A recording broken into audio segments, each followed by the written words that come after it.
नमस्कार दोस्तों, कहानी क्राइम चैनल पर आपका स्वागत है। दोस्तों, आज की हमारी जो क्राइम की कहानी है वो है टोंक, राजस्थान से। तो चलिए दोस्तों, शुरू करते हैं इस क्राइम की कहानी को। कभी कभी इंसान छोटी सी समस्या से निजात पाने के लिए अपराध कर बैठता है, जिससे उसकी जिंदगी बर्बाद हो जाती है। प्रेमिका कमला से निजात पाने के लिए हरिराम मीणा भी ऐसा ही एक अपराध कर बैठा था।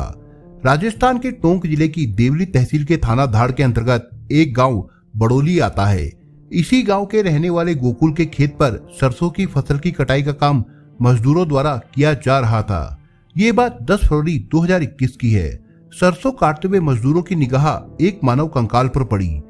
इस कंकाल के पास महिला की श्रृंगार सामग्री यानी चूड़ियां, बिछिया, नीली साड़ी वगैरह पड़ी हुई थी। कंकाल साड़ी में लिपटा हुआ था। देखने पर लग रहा था कि कंकाल किसी महिला का है। ये बात मजदूरों ने खेत के मालिक गोकुल को बताई तो गोकुल ने भी मौके पर आकर देखा। बात सही निकली। गोकुल ने फोन करके गांव के सरपंच धनपत माली को खेत में कंकाल मिलने की बात बताई। कुछ ही देर में सरपंच भी खेत पर पहुंच गए। फिर उन्होंने फोन करके धाड़ थाने में इसकी सूचना दे दी। सूचना पाकर थाना प्रभारी inspector Rameshwar Prasad police team के साथ घटनास्थल पर पहुंच गए। उन्होंने घटनास्थल का मुआयना किया तो वहां पर नीले रंग की साड़ी में लिपटा कंकाल मिला। थाना प्रभारी रामेश्वर प्रसाद ने इस घटना की सूचना सीओ दीपक कुमार, एएसपी राकेश कुमार और एसपी ओम प्रकाश को दे दी। सूचना मिलने पर सीओ दीपक कुमार एवं एफएसएल टीम मौके पर पहुंच गई। एफएसएल टीम द्वारा साक्ष्य उठाए गए। साथ ही 11 फरवरी को महिला के कंकाल को पोस्टमार्टम एवं डीएनए जांच के लिए अजमेर मेडिकल कॉलेज भेज दिया गया। मामले की गंभीरता को देखते हुए एसपी ने अपने निर्देशन में एक टीम का गठन किया। पुलिस टीम ने सबसे पहले महिला कंकाल से लिपटी हुई नीली साड़ी के पल्लू से बंधी मिली एक पर्ची पर लिखे मोबाइल नंबर की कॉल डिटेल्स निकाली। ये मोबाइल नंबर हरिराम मीणा पुत्र रामलाल मीणा निवासी गांव भरनी का था। इस नंबर से सबसे आखिर में महावीर मीणा से बात हुई थी। महावीर और हरिराम कॉल डिटेल्स में संदिग्ध लगे तो पुलिस टीम ने 13 फरवरी को हरिराम को उठा लिया और उससे पूछताछ की। थोड़ी देर तक तो वो आनाकानी करता रहा, मगर फिर जब पुलिसिया तेवर दिखाए गए तो वो तोते की तरह बोलने लगा। उसने अपना जुर्म कबूल कर लिया। पता चला कि वो सब टोंक जिले के गांव जगनतन ढीकला निवासी कमला मोग्या का था। वो राजू मोग्या की बेटी थी। इसके बाद दूसरे आरोपी महावीर मीणा को भी पुलिस ने हिरासत में ले लिया। उससे पूछताछ की गई तो उसने भी अपना जुर्म स्वीकार कर लिया।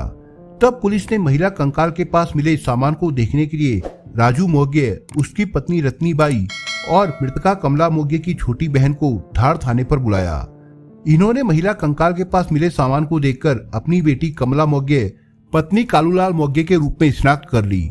शव की शिनाख्त हो जाने और आरोपियों के गिरफ्तार होने पर पुलिस ने चैन की सांस ली। कमला की हत्या का मुकदमा दर्ज कर लिया गया था। मेडिकल कॉलेज में कंकाल की जांच हो जाने के बाद वो मृतका के पिता राजू मोग्या को सौंप दिया गया था। उन्होंने कंकाल का अंतिम संस्कार कर दिया। पुलिस ने मृतका के माता पिता राजू एवं रत्नीबाई का डीएनए टेस्ट भी कराया ताकि सच सामने आ सके। पुलिस अधिकारियों ने कमला के खून से हाथ रंगने वाले आरोपी महावीर मीणा और हरिराम मीणा से कड़ी पूछताछ की। इस पूछताछ में जो कहानी सामने आई वो कुछ इस प्रकार से थी। कमला मोग्या की शादी आज से करीब 10 साल पहले कालूलाल मोग्या से हुई थी। कमला के माता पिता ने गरीबी में जीवन गुजारा था, मगर अपनी बेटी कमला की हर ख्वाहिश पूरी की थी। कमला सांवले रंग की आकर्षक युवती थी। शादी के बाद उसे कालूलाल जैसा मेहनतकश इंसान पति के रूप में मिला था। वक्त के साथ कमला 3 बच्चों की मां बनी। ये तीनों बेटे हैं। इस समय इनकी उम्र 7, 5 और 3 साल है। कालूलाल मेहनत मजदूरी में दिन रात खटता था। इस कारण वो थका मांदा रात को घर लौटकर खाना खाकर बिस्तर पर पड़ता और सो जाता था। कालू की पत्नी कमला की हसरतें अभी जवान थी। कालू तो अपनी बीवी और बच्चों के भरण पोषण के लिए रात दिन मेहनत मजदूरी कर रहा था। वहीं कमला अपने देह सुख के लिए अपने जुगाड़ में लगी थी। आज से करीब 10 महीने पहले कालू ने ढीकला निवासी दिव्यांग युवक महावीर मीणा का खेत बटाई पर ले लिया। इसके बाद कालू अपनी पत्नी कमला एवं तीनों बेटों के साथ जंगल तन से ढीकला स्थित महावीर के खेत में झोपड़ी बनाकर रहने लगा। खेत में रहते हुए कुछ दिन ही हुए थे कि एक रोज महावीर खेत देखने आया। उस समय कालू खेत में काम कर रहा था। कालू की बीवी कमला झोपड़ी में बैठी खाना बना रही थी। महावीर सीधे झोपड़ी में चला गया। उसकी नजर कमला पर पड़ी तो वो उसका दीवाना हो गया। उसने कमला से पूछा कि कालू कहाँ है, तो तो उसने कहा कि वो खेत पर हैं। इसके बाद महावीर खेत में फसल देखकर गांव चला गया।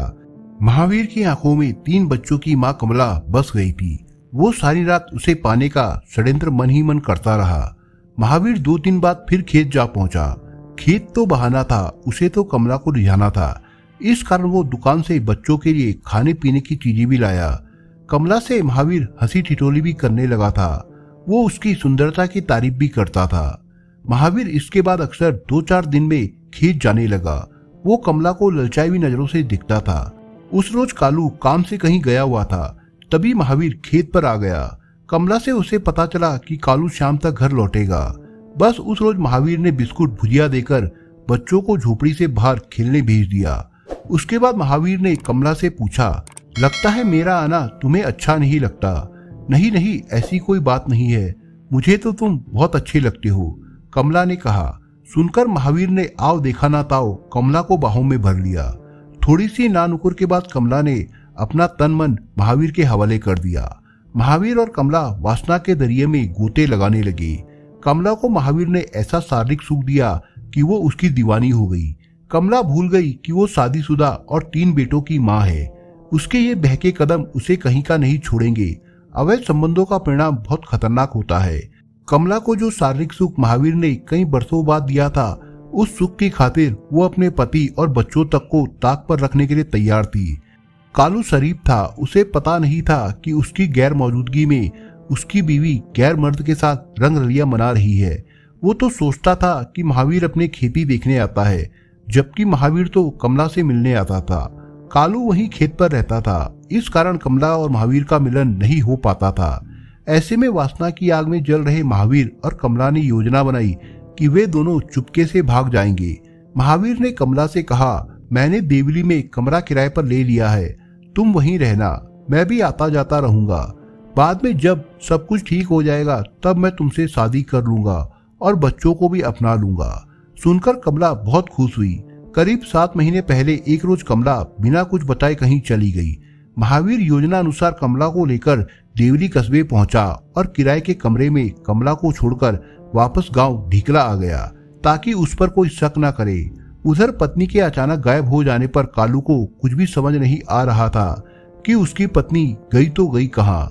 कालू ने उसकी बहुत खोजबीन की, रिश्तेदारी में ढूंढा, मगर कमला का कोई पता नहीं चल सका। उसे जमीन खा गई थी या आसमान निकल गया था। थक हार कर कालू ने थाना दूनी में कमला की गुमशुदगी दर्ज करा दी। पुलिस ने उसकी कोई खोजबीन नहीं की। पुलिस वालों ने कहा कि कहीं गई होगी, अपने आप आ जाएगी, गरीब की भला कौन सुनता है। कालू बीवी की खोजबीन करके थक गया था। वो अपने 3 बच्चों की परवरिश करने लगा। कालू लाला बच्चों की देखभाल करने लगा था। उसका काम धंधा भी छूट गया था। कालू काम पर जाए तो बच्चों की देखरेख कौन करे। इस कारण कालू अपनी बीवी के वियोग में मासूम बच्चों को जैसे तैसे पालने लगा। उधर महावीर का जब मन होता तो वो देवली जाता और कमला के साथ रंग रलिया मनाता। वो कभी गांव तो कभी देवली में प्रेमिका कमला के साथ रातें रंगीन कर रहा था। कुछ समय बाद महावीर ने कमला को देवली से निवाई कस्बे में किराए के कमरे में शिफ्ट कर दिया। महावीर अब निवाई में कमला के साथ मौज मस्ती करने लगा। कमरे का किराया और कमला के खाने पीने का खर्च महावीर मीणा उठाता था। महावीर निवाई में 2 दिन रहता, फिर गांव ढीकला आ जाता। गांव में 2-3 दिन रहता, फिर निवाई कमला के पास चला जाता। महावीर के निवाई से वापस गांव जाने के बाद कमला अकेली रह जाती थी। वो बड़ी मुश्किल से अकेले समय काटती थी। ऐसे में कमला ने तय कर लिया कि अब वो महावीर के साथ ढीकला जाकर रहेगी। उसे अपने बच्चों की भी याद सता रही थी। महावीर जब जनवरी के दूसरे हफ्ते में निवाई कमला से मिलने आया, तब कमला ने उससे कहा कि अब वो यहाँ अकेली नहीं रहेगी। कमला ने दबाव बनाया कि वो उससे अपने साथ गांव ढीकला में रखे और बच्चों को भी अपनाए। सुनकर महावीर मीणा के तोते उड़ गए। महावीर और कमला के अवैध संबंधों की खबर उसके गांव ढीकला में भी पता चल चुकी थी। महावीर के अक्सर देवली और बाद में निवाई जाकर रहने का राज गांव में उजागर हो गया था। अब कमला उसके साथ ढीकला चलने की जिद करने लगी थी। ऐसे में अब तक महावीर गांव के लोगों से कहता रहा कि कमला के बारे में जो बातें कही जा रही है वो गलत है। उसे तो पता तक नहीं कि कमला कहाँ है। ऐसे में जब उसके साथ कमला को लोग देखेंगे तो उसकी समाज और गांव में बदनामी होगी। तब महावीर ने बदनामी के डर से कमला को ही रास्ते से हटाने का निर्णय ले लिया। महावीर ने कमला को झूठा विश्वास दिलाया कि वो 1-2 दिनों में उसके गांव ढिकला ले जाएगा। उसकी बात सुनकर कमला खुश हो गई। महावीर ने भरनी निवासी अपने ममेरे भाई हरिराम मीणा से इस बारे में बात की और अपने पास बुलाया। इसके बाद योजना अनुसार 11 जनवरी 2021 को महावीर और हरिराम मीणा बाइक द्वारा निवाई कमला के पास पहुंचे। रात वहीं कमला के पास रुके। अगले दिन कमरे का हिसाब वगैरह करके कमला के साथ मोटरसाइकिल पर टोंक पहुंचे। टोंक घूमने के बाद 12 जनवरी 2021 को चौथ का बरवाड़ा घूमते रहे। वहां महावीर और हरिराम ने शराब पी। इसके बाद बड़ोली के जंगल में पहुंचे और वहां एक नीम के पेड़ के नीचे बैठ गए। वहीं पर उन्होंने मौका पाकर कमला को गला दबाकर मार डाला और उसके शव को सरसों के खेत में डालकर ढीकला में अपने घर आधी रात को आकर सो गए। कमला ने हरिराम के मोबाइल नंबर की पर्ची अपनी साड़ी के पल्लू में बांध रखी थी ताकि कभी भी उससे बात कर सके। इसी पर्ची ने पुलिस को हत्यारों तक पहुंचा दिया था। सरसों के खेत में कमला का शव पड़ा रहा। 12 जनवरी 2021 की रात 11 बजे कमला की हत्या कर शव गोकुल जाट के खेत में सरसों की फसल के बीच फेंका गया था। शव सरसों के बीच खेत में पड़ा रहा। करीब 1 महीने तक पड़ा ये शव सड़ गलकर कंकाल बन गया।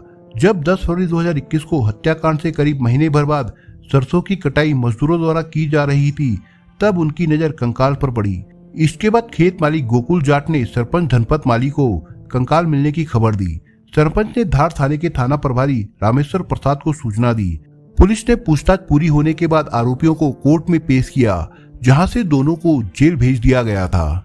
दोस्तों, इस कहानी के बारे में आपके विचार क्या है, हमें कमेंट बॉक्स में जरूर बताएं। और दोस्तों, अगर आपको हमारा काम पसंद आया हो तो वीडियो को लाइक शेयर जरूर करिए। और अगर आपने अभी तक चैनल को सब्सक्राइब नहीं किया हो तो जाने से पहले चैनल को सब्सक्राइब जरूर करिए। दोस्तों, धन्यवाद।